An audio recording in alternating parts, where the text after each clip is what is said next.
Okay, on this window, on the top part of the window, we're using these really interesting jewels. Now, if you look here, there's a top and a bottom to the jewel.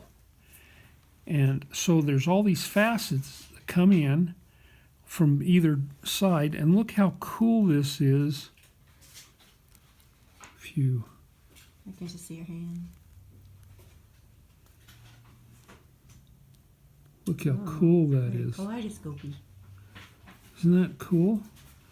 So that's really neat. But one of the things about it is that, see, it doesn't sit flat, and it does, and it sits proud of the window. And so in order to fix that, what we've done is we've got a towel laid down, and you'll see that the window sort of starts up here and kind of zooms on down.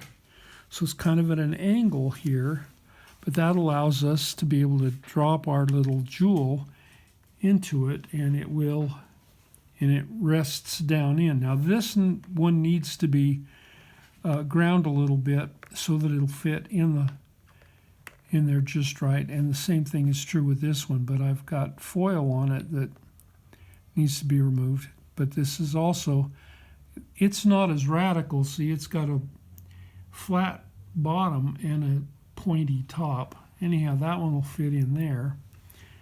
So now I'm just soldering this one in place. I've pushed this one down to where it's so riding. The towel holds it just so there's a little bit of a cushion, so that jewel just kind of sets right in like a little nest. That's right. It's holding it, and it's really just fabulous. And now the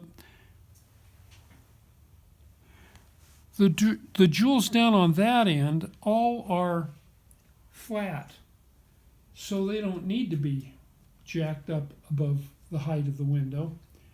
So that's how we normally put jewels in place. But on this one up here, you know, we just gotta... These are just tacked.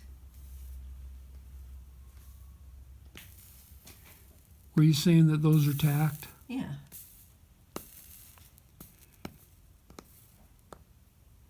And one thing that's really helpful when you're doing jewels of any type is you want to get a nice rounded bead. See how that just rounds over and makes it just give it kind of a look of elegance.